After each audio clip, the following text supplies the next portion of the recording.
welcome to At Homes Radio. I'm Jenny, the Director of Happiness. We have with us today Dave, who is our At Homes Realty Home Geek, and Elizabeth, our broker owner at At Homes Realty with At Homes Realty Group. What is the biggest issue that you have seen for sellers wanting to put their homes on the market? Overpriced houses.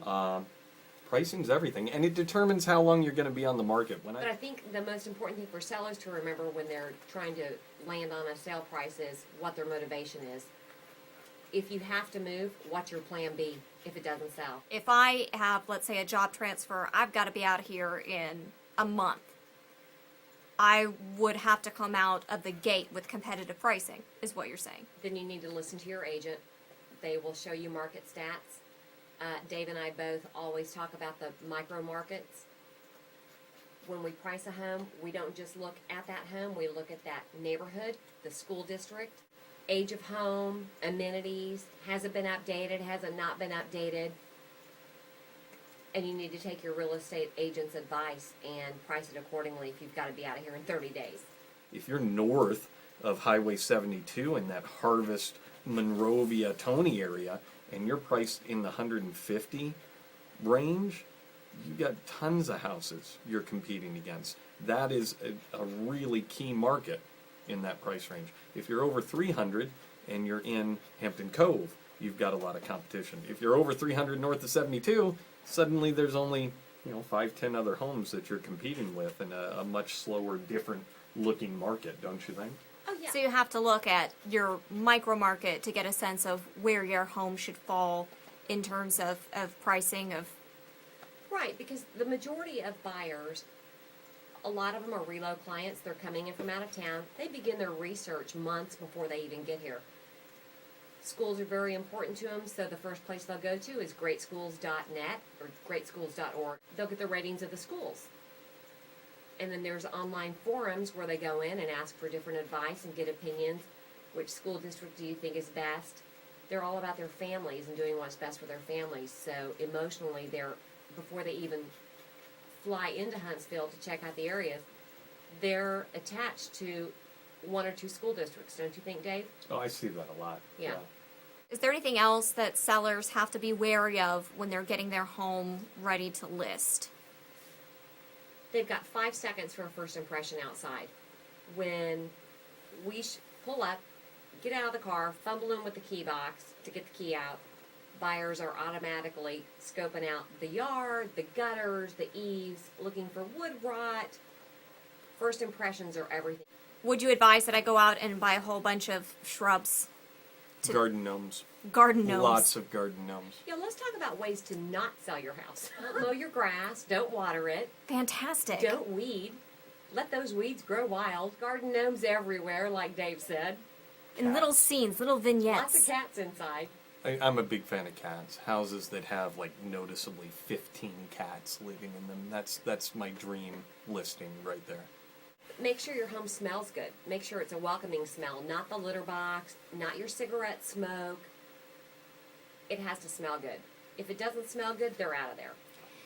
It's funny you should say that. When my husband and I were looking at houses, that is the first thing we noticed about the house. We couldn't find any air fresheners. It was like they were pumping it through the vents. I don't know what they used, but it smelled like if you walked into June Cleaver's house, that is what it would smell like. Maybe they were baking cookies or had a roast in the oven.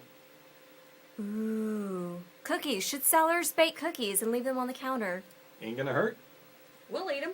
Especially if That's you leave true. them on the counter. Yeah. How big of a role does staging play? I know that a lot of articles that people are reading say you have to neutralize the home. Take all your pictures down. We don't want to see our kids' toys. What is your take on neutralizing a home preparing I'm to gonna let list? you answer that first. Personally, I'm not offended by a few family photos. I kind of enjoy seeing who's living there, and my clients enjoy it too. But not shrines of photos. Define shrine. I showed a house that was what I call the shrine to our love home, where every room had the couple's picture in it. They had a 4-foot portrait, painted portrait, like the fake painted portrait. It's a picture with the fake paintbrush over it, over the mantle. It was almost life size. That's too much. people want to be able to imagine themselves living in the home. So I don't tell my sellers to take down every single picture. Leave a few up. If you've got kids, of course their toys can stay out, but just make sure they're nice and neat and clean. Tidy. You have to live in your home, but just remember, it's not your home anymore. It's just a house, and it's a product that you're selling, like trading in a car. So cleanliness, I think we all agree cleanliness plays a role. An absolute role. Yeah, 30 minutes to ready is kind of the rule I use with my sellers. And make sure that your HVAC filters are clean. Ooh, that's a good one. Yeah, because buyers look at those things. They want to know that the home has been well maintained, and that goes back to curb appeal. If it looks great from the outside, all the shrubberies are trimmed, there's no weeds growing, everything's nice and organized, we perceive in our mind, and it could be wrong, but we perceive that they've taken great care of the home. And I guess a certain portion of it has to feel like if all I can see is the clutter, I can't see the house. That's right. Well, a buyer comes in and looks at the way you live in the house, and what you're trying to show them is the same thing the magazine shows. You could live like the perfect Martha Stewart if you had our storage and our colors and our designs and our presentation. So you're selling an idea as much as you're selling an actual house or a floor plan. How important would you consider it to be to keep your house current in terms of home trends? Are buyers really looking for a trendy house?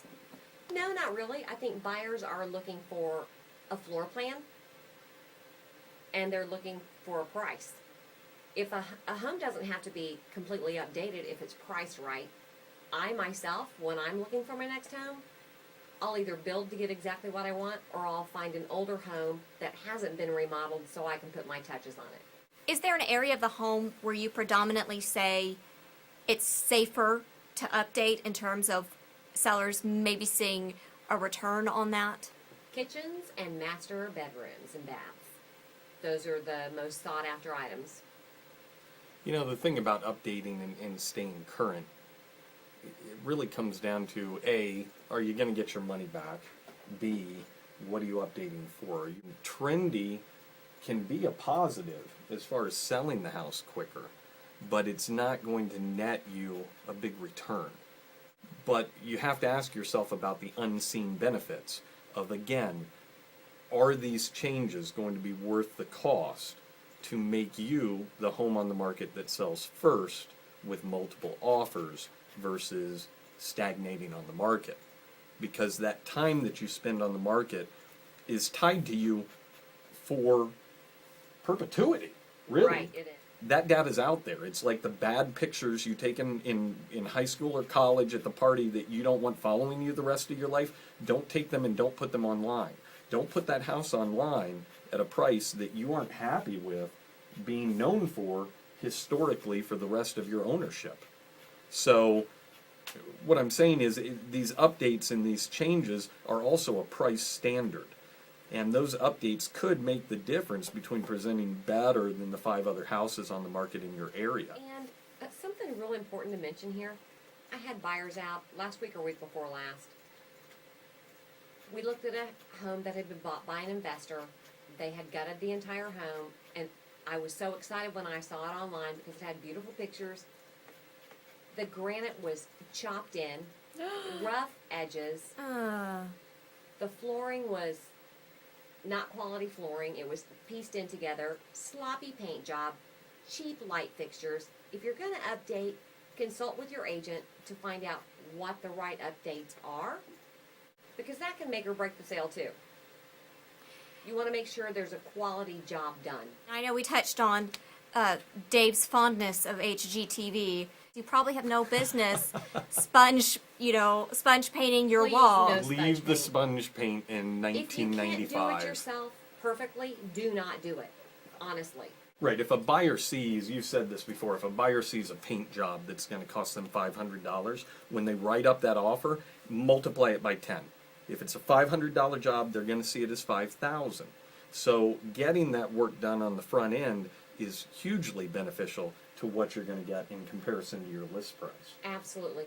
I also like getting my listings pre-inspected to see if there's any major issues. That's the first thing buyers are going to really, I would assume, be concerned about. is, let's say they put in a contract, they do the inspection, oh my gosh, there's this huge defect that nobody knew about. Right. A lot of times sellers don't know.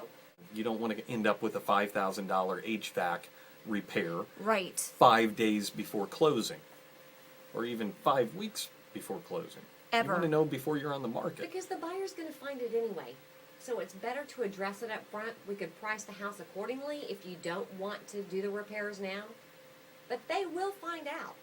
And then they'll want to go back to renegotiating and holding you hostage, and it's never pretty. There's been some articles recently about appraisals and the role that an appraisal would play in the process of selling your home.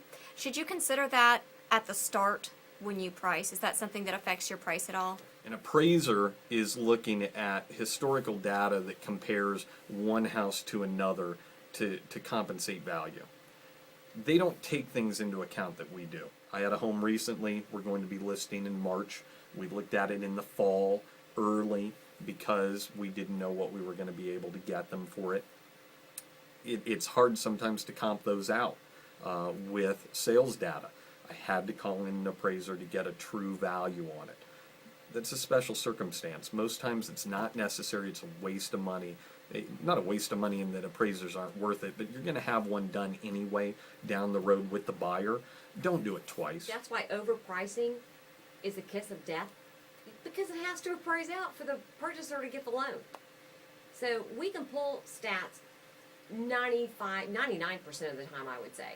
Yeah. We can comp it out ourselves and have a very, very good idea of what it will appraise at.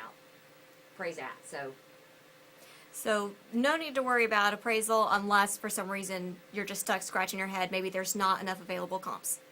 Yeah, if there's a lack of comps, it becomes really problematic. You're pulling in an appraiser then to kind of set a baseline for pricing and work off of that. Do you have any final tips for sellers before we wrap up here? I think it goes back to being best in show, and best in show to me is condition and price. And just remember that your home is open 24 hours a day now because of all the great websites, ours being one of them. Your home is open 24 hours a day. Go look at homes with me. You need to see other homes. You need to be in the light of other people's way of living and interacting with their surroundings, their presentation, their pricing, and be able to look at your house more detached in the light of that competition before you're on the market, before you do your repairs, before you do your remodeling, and have a realistic, less emotional perspective of what you're dealing with to get it sold. So you need to gaining some perspective by being out on the market, Right. I think is hugely enriching when you're trying to begin looking at selling a home and moving on. And a house is only worth what a buyer is willing to pay.